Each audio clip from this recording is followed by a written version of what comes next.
이런 생각을 한번 해봤어요. 찬양이 뭘까? 근데 찬양 생각해 보니까 저는 모태신앙이기 때문에 다 선배 선조들이 할머니, 할아버지, 어머니, 아버지 다 기독교인들이셔서 찬송이 익숙합니다. 머릿속에 주 안에 있는 나에게 이 찬송이 들려오면요, 그러면 할머니의 모습도 떠오르고 어머니의 모습도, 찬송하던 어머니의 모습도 떠오릅니다. 옛날 찬송가들이죠. 저 높은 곳을 향하여, 이런 찬송이 들려지면 할아버지의 장례도 생각이 나고, 그 모습 이미지로 떠올라요. 또 찬양 가운데 하나님 한 번도 나를 저버리신 적 없으시고 나를 실망시키지 아니하시고, 이런 찬양이 들려지면 2002년도였어요. 2월 달이었는데 우리 불꽃교회에서 그런 찬양을 참 많이 불렀는데, 제가 2002년도 3월 달에 캐나다로 가서 불꽃교회 담임 목사로 섬겼는데 참 불안했어요. 아이도 영어 ABC도 몰랐고 저도 미지의 땅으로 나아간다라는 게 참 불안했는데, 참 공교롭게도 금요 철야 때나 예배 때 우리 찬양단에서 하나님 한 번도 나를 실망시킨 적 없으시고 라는 찬양을 할 때 눈물이 나면서, 맞아, 하나님 한 번도 나를 실망시킨 적 없으시니까 담대하게 마음 가져도 하나님 나와 함께 하실 거야 라는 믿음으로 일어났던 기억도 있어요. 그래서 저는 찬송의 정의를 이렇게 내리고 싶습니다. 찬송이 뭐냐? 찬송은요, 능력이기도 하고 은혜의 감동이기도 합니다. 찬송이 뭐냐? 곡조가 있는 기도이기도 하고요, 찬송은 우리의 신앙의 고백이기도 합니다. 찬송이 뭐냐? 찬송은 하나님께 올려드리는 최고의 가치이고 경배입니다. 찬송이 뭐냐? 찬송은 아무나 하는 게 아니에요. 하나님을 존중히 여기고 하나님을 영화롭게 하는 믿음을 가진 사람이 할 수 있는 행위가 찬송입니다. 그래서 저는 올 한 해 하나님의 뜻 안에서 번성하기를 기도하며 나아가는 우리 불꽃교회 모든 성도님들이 찬송하면서 하나님의 약속대로 하나님이 보장하시고 내 삶을 통해서 영광 받으시는 큰 은혜가 우리 성도님들에게 넘치기를 주의 이름으로 축복합니다. 예전에 영국의 스펄전 목사님은 찬송에 대한 정의를 이렇게 내렸어요. 주님의 사랑을 찬송함 없이, 찬송하지 아니하고 자기 길만 가는 사람은 뱀과 같은 존재다. 뱀은요, 뭐죠? 먹을거리만 찾아서 혀만 낼름낼름 하잖아요. 그런 존재가 찬송하지 않는 사람의 존재라는 거예요. 기독교가 다른 게 있어요. 다른 종교는 비나이다 비나이다 원하지만 우리 기독교는 내가 주인이 아니에요. 내 것을 채우는 사람들이 아니에요. 기독교인들은 누구냐? 만물의 주인이 하나님이심을 오늘 찬양하셨던 것처럼 나는 주님의 것이니까 나의 주인 되신 하나님을 찬송하고 찬양하면서 사는 사람들이 기독교인인 줄로 믿습니다. 그러니까 신앙생활은 찬양을 빼놓을 수가 없죠. 그래서 오늘 본문 1절에 강조하면서 나오는 말씀, 1절 시작부터 새 노래로 여호와께 노래하라. 온 땅이요 여호와께 노래할지어다. 우리는 찬양하는 대상도 분명해요. 하나님께 노래하는 거예요. 새 노래라고 말씀하고 있는데, 새 노래라고 하는 게 무슨 새로 작곡된 노래입니까? 아니에요. 새 마음을 가지고, 우리 마음가짐이죠. 곡조가 똑같아도 하나님을 향한 마음, 새롭게 마음 가지고 하나님을 찬양하라고 하는 말씀. 습관적인 노래로 하는 것이 아니라 늘 새로운 마음으로 하나님을 인식하고 하나님을 노래해라, 이 말씀이에요. 인간의 입술의 고백은요, 하나님이 인간만을 하나님의 형상대로 지으셨다고 했는데 다른 피조물하고 다른 것이 있죠. 물론 걸어 다닌다라고 하는 것, 이건 동물들도 걸어는 다녀요. 말을 사용합니다. 그래서 자기의 마음과 뜻을 전하기도 합니다. 그런데 우리 인간은요, 하나님의 형상대로 지음받았기 때문에 의지가 있고 감정이 있어요. 그래서 의지와 감정을 가지고 우리의 생각을 표현하는데, 창조주 하나님을 우리가 기억하면서 새 노래로 하나님께 노래해라, 노래해라. 오늘 시편 96편은 그렇게 시작하고 있습니다. 자, 하나님의 뜻 안에서 찬양하라. 하나님의 뜻이라고 하는 것을 뭐 이렇게 국한시켜 보면 가장 우리가 쉽게 생각할 수 있는 것은 하나님의 뜰, 여호와의 전, 하나님의 집, 교회라고 말할 수 있겠죠. 그런데 교회도 요즘 신학자들이 교회를 이야기할 때 여러 가지로 이야기합니다.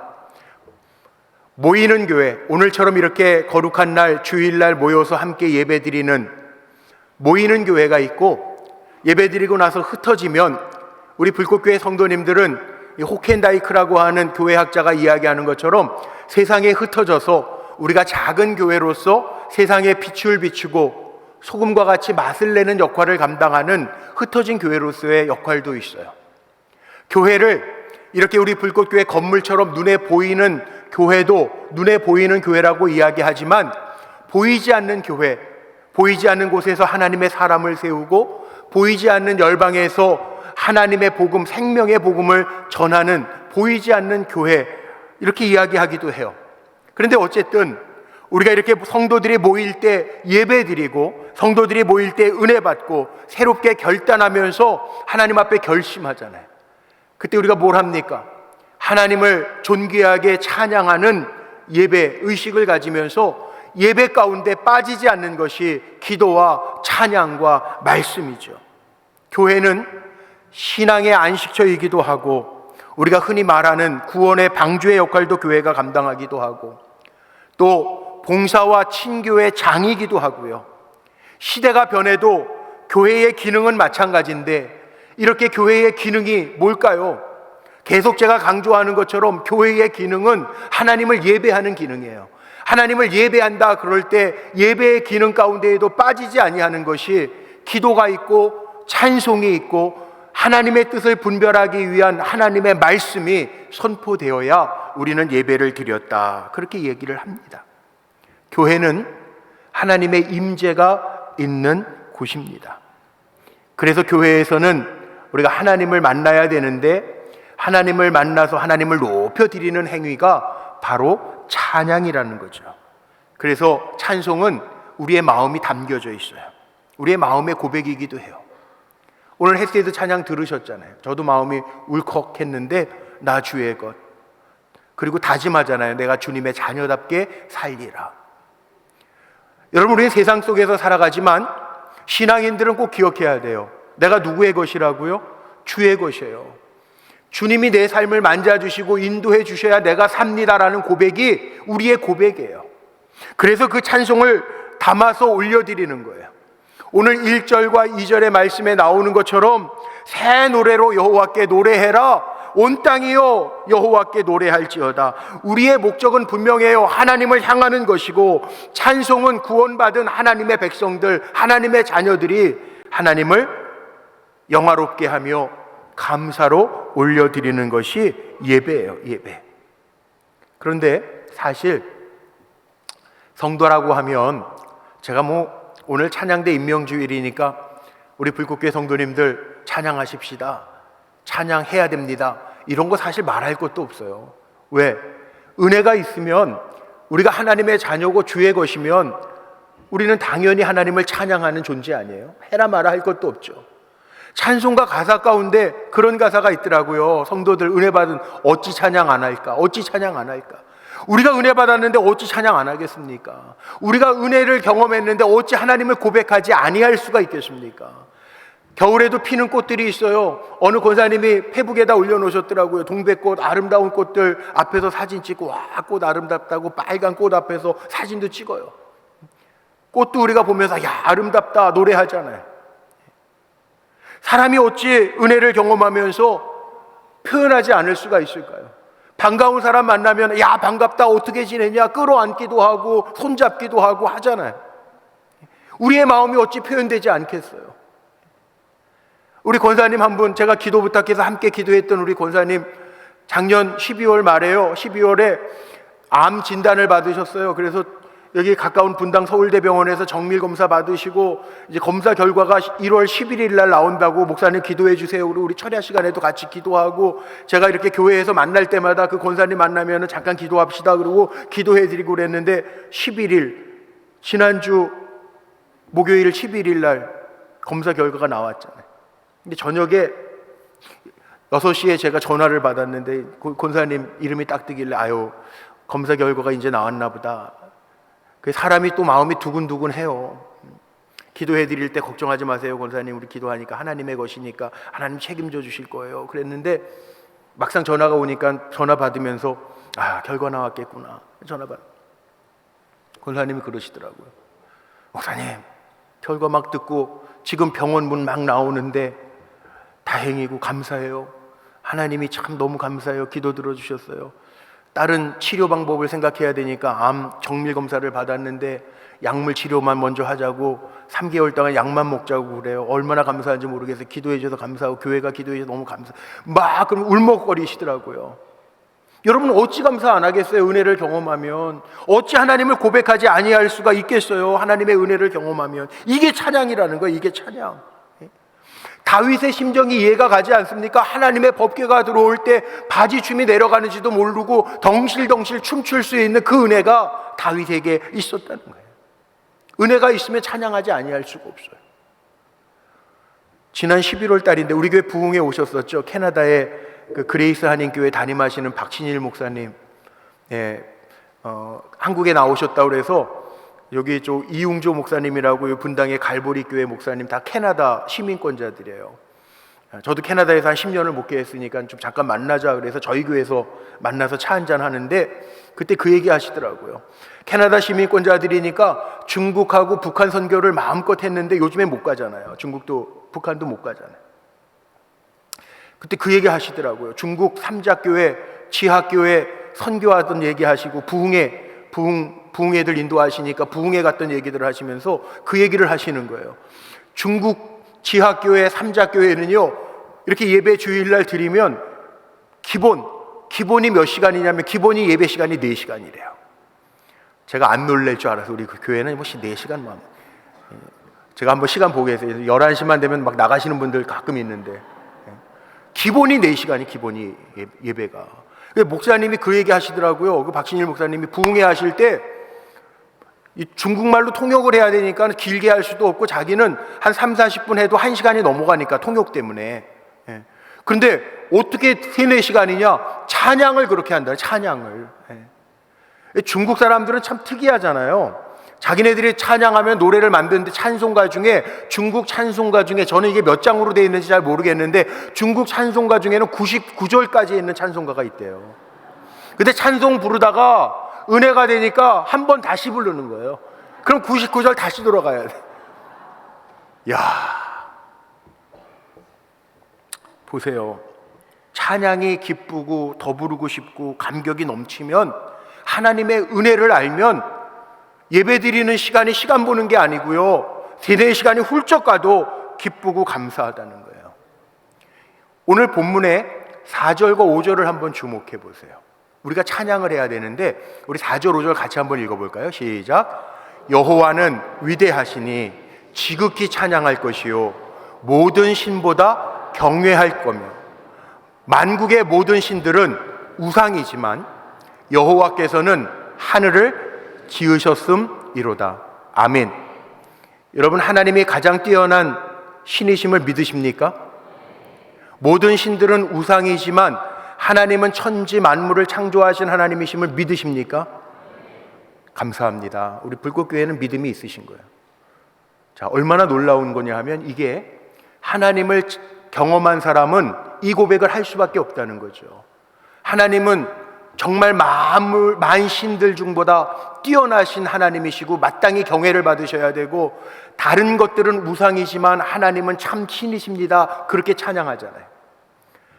혹시 기억나십니까? 한 달 지났네요.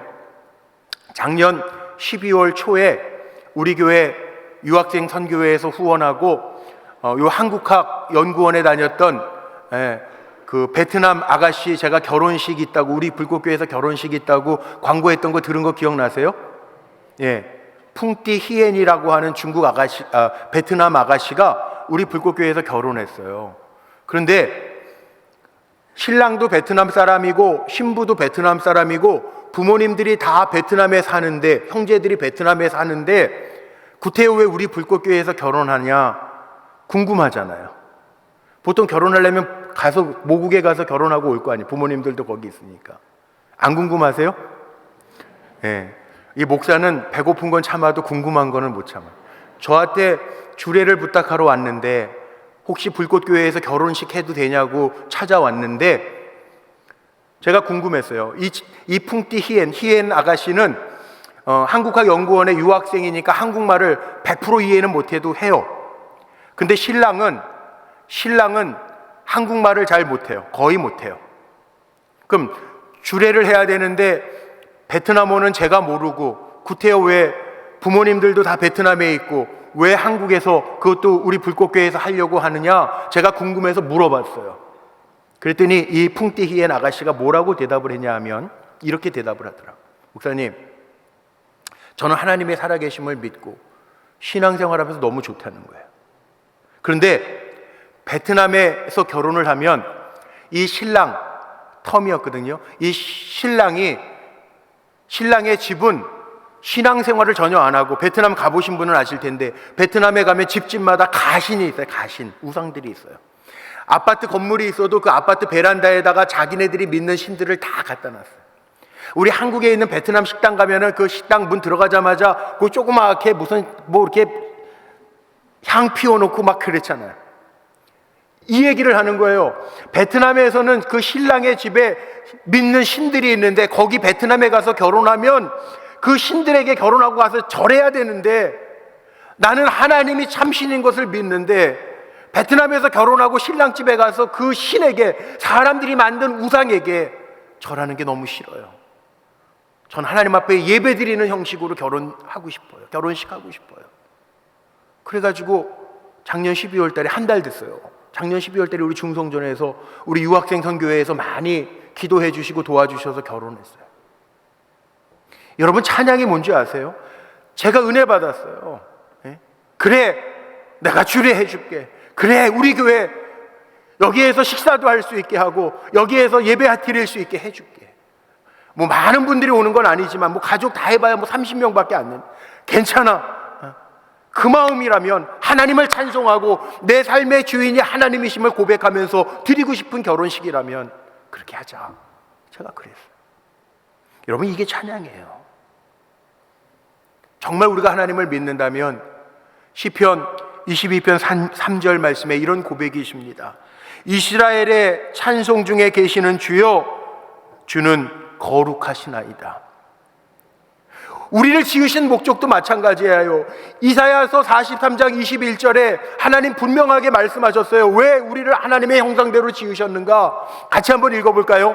이 백성은 내가 나를 위하여 지었나니 나를 찬송하게 하려 함이니라. 아멘.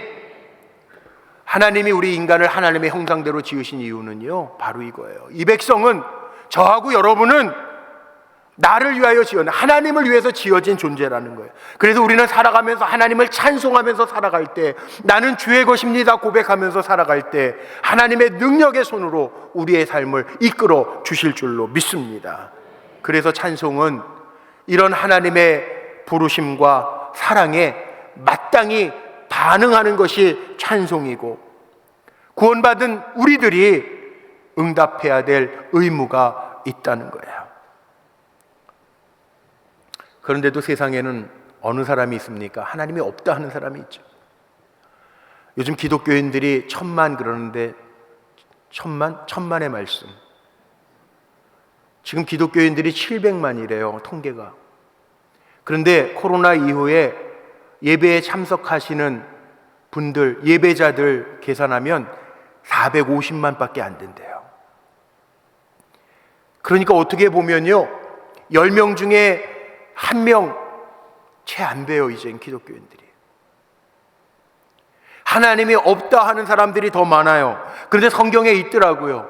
시편 14편 1절 말씀에 보니까 어리석은 자들이 있어요. 뭐라고 기록되어 있냐면, 우리 같이 읽어볼까요? 어리석은 자는 그의 마음에 이르기를 하나님이 없다 하는도다. 하나님이 없다 하는 사람은 성경에서 뭐라고 해요? 어리석은 자예요. 어리석은 자.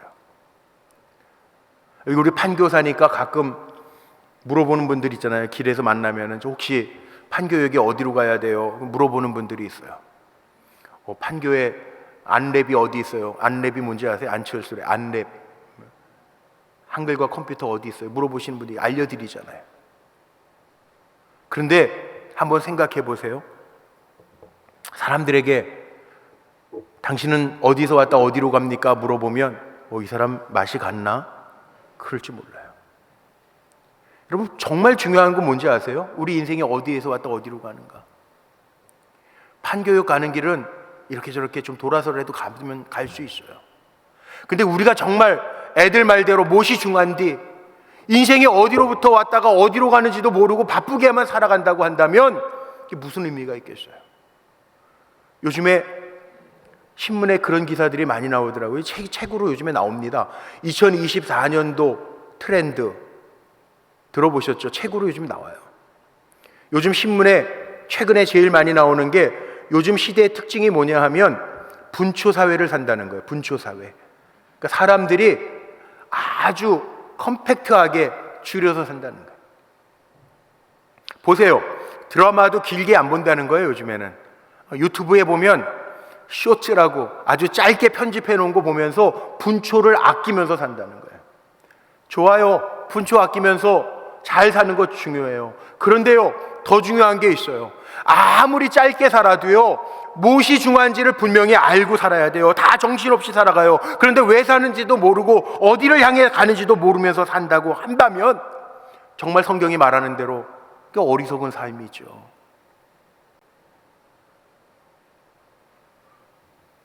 짧게 살아도 요즘 우리의 인생길은 100년이라고 이야기해요. 어제도 제가 장례 예배도 인도했어요. 우리의 인생길 가는데 하나님 앞에 컴팩트하게 그렇게 짧게 살고 왔습니다. 이거 이렇게 줄이고 왔습니다. 그래요? 저도 요즘에 분초사회라니까 그럼 예배를 더 줄여야 되나 컴팩트하게 해야 되나 별의별 생각을 다 해요. 그래도 안 되는 건 안 되는 거예요. 하나님 앞에 예배하고 찬송하고 기도하고 말씀을 받을 때 저는 그렇게 생각해요. 세상에서는 분초를 다투면서 살아갈지 모르지만 하나님 앞에 예배하는 이 한 시간이 얼마나 귀한 시간인지. 일부 예배 때도 오늘 그런 찬송하더라고요. 하나님께서 주의 손으로 빚으소서, 만져주소서, 고쳐주소서. 그 찬양을 듣는 가운데 제 마음에도 이런 생각이 들어요. 하나님, 오늘도 주의 전에 나와서 예배드리는 성도들 하나님께서 빚어주시고 그 손으로 고쳐주시고 다시 이 전에서 회복되어 세상에 나아가서 우리가 일주일 168시간 살아갈 때에도 하나님 은혜 가운데 살게 하시고 힘있게 살게 하시고 주님을 찬송하는 삶을 살아갈 수 있도록 인도하여 주옵소서. 요즘에 다 네가 옳다고 하는 게 옳은 거야. 요즘 그런 세상이에요. 다 내가 주인이 되어서 포스트 모더니즘이라는 게 그거죠. 요즘에는 아름다운 것도 내가 봐서 아름다우면 아름다운 거죠. 내가 봐서 좋으면 좋은 거잖아요. 사탄은요, 저는 사탄경이라는 거 읽어보지도 않았는데 그러더라고요. 어느 분의 책 가운데 그런 얘기들이 나오더라고요. 사탄이 제일 우리를 부추기는 게 뭐냐면 내 인생의 주인은 너야 그런다는 거예요. 정말 예전에 그런 유행가가 있긴 있었던 것 같아요. 나 인생은 내 것, 내 인생은 나의 것. 근데 정말 그래요? 아니에요. 우리는 내 인생은 나의 것이 아니라 오늘 찬양해 주신 게 맞아요. 나는 주의 것이에요. 나는 주의 것. 하나님이 주인이시고 나는 종이기 때문에 하나님 주인이시니까 나는 종입니다. 내가 주여 말씀하옵소서 종의 길을 가겠습니다. 이게 맞는 거예요. 한 1, 2년 된 것 같아요. 제가 여기서 엎드려서 철야 끝나고 기도하는데 하나님 제 마음에 제가 그때 기도할 때 하나님 이거 교회 이렇게 해주시고 이렇게 기도하고 있는데요. 제 마음에 쿵 부딪히는 말씀이 있어서 야 너는 종이야. 내가 주인이야. 근데 정신이 바짝 나더라고요. 그렇죠. 하나님 맞습니다.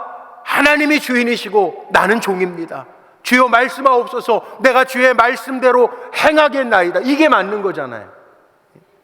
내가 하나님을 종처럼 부려서 하나님이 이거 해주시고 저거 해주시고가 아니라 하나님 뜻이 어디에 있습니까? 말씀하옵소서. 나는 종에게 말씀하시면 종의 길을 가겠나이다. 이게 맞는 거 아니에요?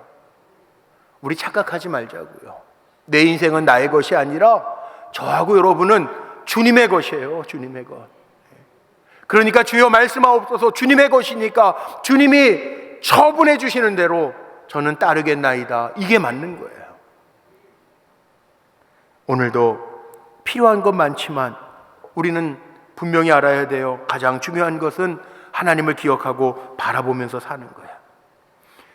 예배의 순서 가운데 빠지지 않는 게 뭐냐 하면 초대교회 예배나 현대교회 예배나 앞으로 미래교회 예배도 마찬가지예요. 아무리 예배가 컴팩트하게 바뀐다고 하더라도 빠지지 않는 게 뭐냐 하면 기도, 찬양, 말씀은 빠지지 않아요.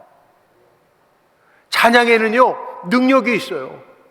성경을 찬양에 대한 말씀을 준비하면서 찬양의 능력 그리고 본문들을 찾아보니까 역대하 20장에 보면 우리가 성가대 헌신 예배할 때 늘 얘기하는 여호사밧 왕이 유다의 여호사밧 왕이요 암몬, 모압 이 군대들이 세일산 거민들이 연합해서 모여가지고 유다를 침공했는데 여호사밧 왕이 어떻게 합니까?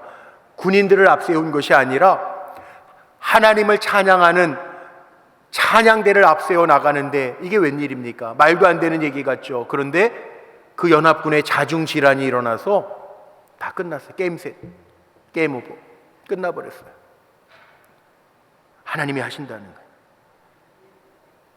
여러분 우리의 눈앞이 캄캄해도요 여호사밧 왕처럼 우리가 맞설 수 없는 힘의 세력이 있어도 그럴 때 당황하지 마시고 내 힘으로 도저히 해결할 수 없는 일이 있을 때 하나님을 의지하고 찬양해 보십시오.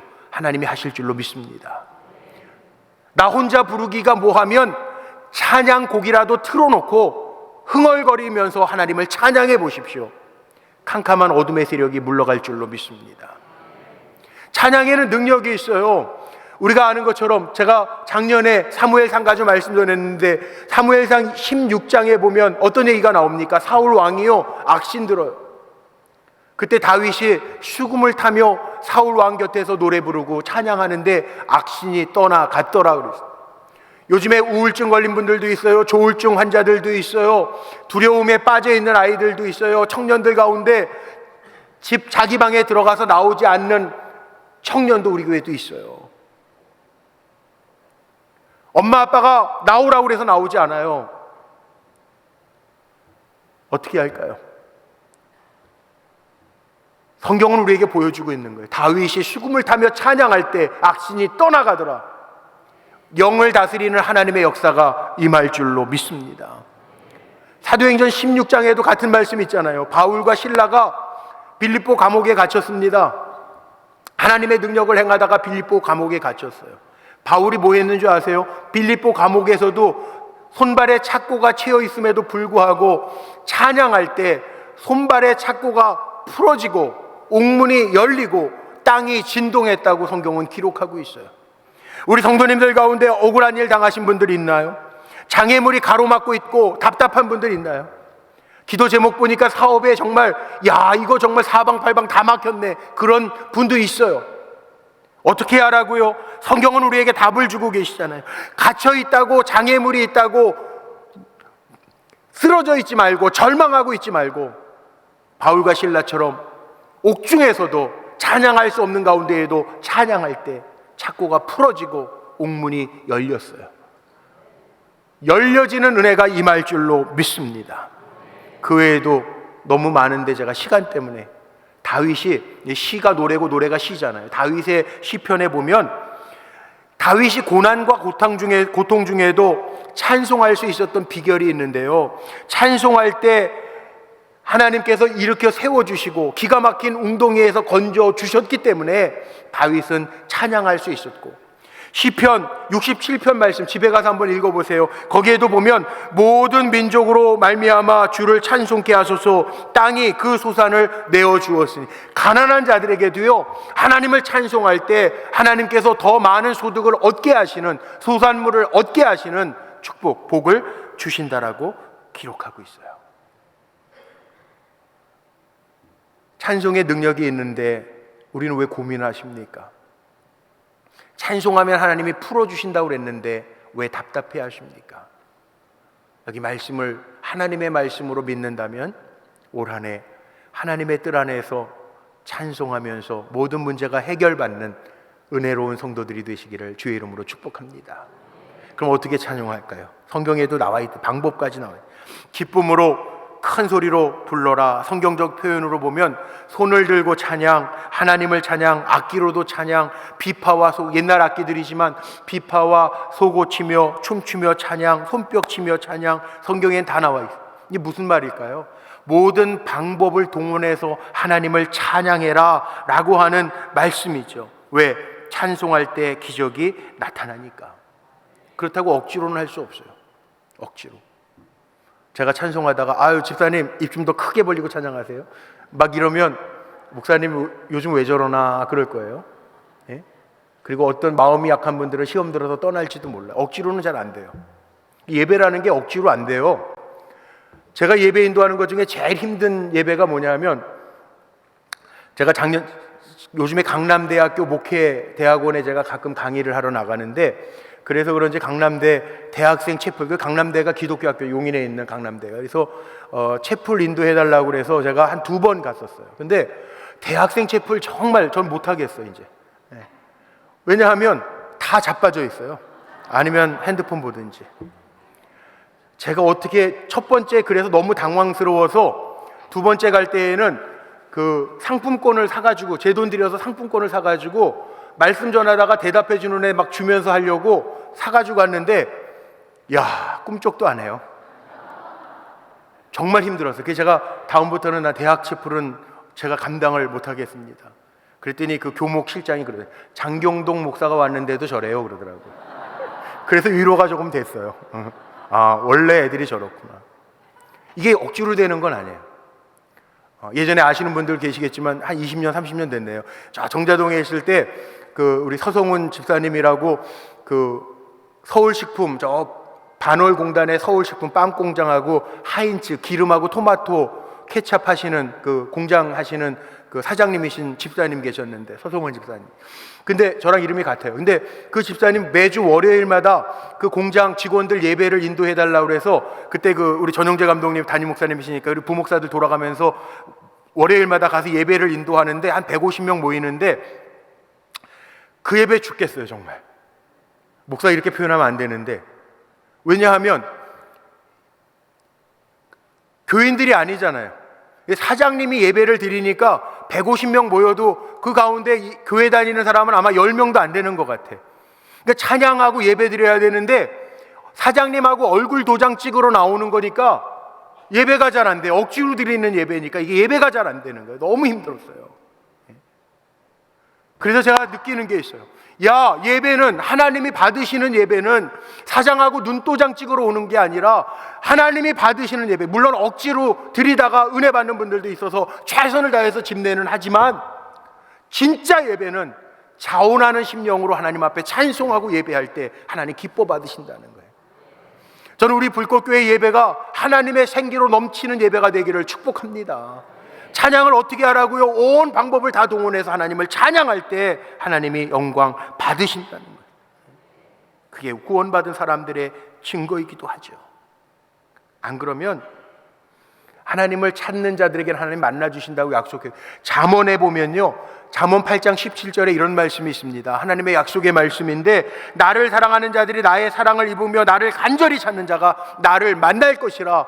하나님을 찾는 자는 하나님이 만나주시지만 이사야서 45장에 보면 구원자 이스라엘의 하나님이요 진실로 주는 스스로 숨어 계시는 하나님, 하나님을 찾지 않으면 하나님 숨어 계실 수도 있다는 거예요. 우리 안에 간절한 마음이 있고 은혜가 있으면 간절히 하나님을 찾고 찬양하면 하나님 우리 만나주시는 좋으신 하나님이신 줄로 믿습니다. 그래서 올 한 해 하나님의 뜻 안에서 우리 자원하는 마음으로 하나님 찬양하고, 찬양해야 될 때 우리가 기쁨으로 찬양할 때 하나님은 옥문도 열어주시고요, 하나님은 승리케 하시고요, 하나님은 악령도 떠나게 하시는 살아계신 하나님이신 것 믿습니다. 말씀 마칩니다. 올 한 해 저하고 여러분이 정말 번성하기를 원하면 우리 모두가 하나님을 바라봄으로써 하나님의 뜰 아래서 하나님을 찬양하면서 예배할 때, 기뻐 뛰며 찬양하면서 나아갈 때 하나님의 역사는 쉬지 않고 우리에게 임할 줄로 믿습니다. 자, 우리 함께 고백하고 말씀 마칠게요. 뭐라고 고백하냐면, 주님, 우리의 찬양에 큰 영광 받으소서. 우리가 하나님 앞에 고백하는, 하나님 영광 받으셔야 일하실 거 아니에요. 자, 우리 함께 고백할까요? 그리고 마치겠습니다. 시작. 주님, 우리의 찬양에 큰 영광 받으소서. 아멘. 아멘. 기도하시겠습니다.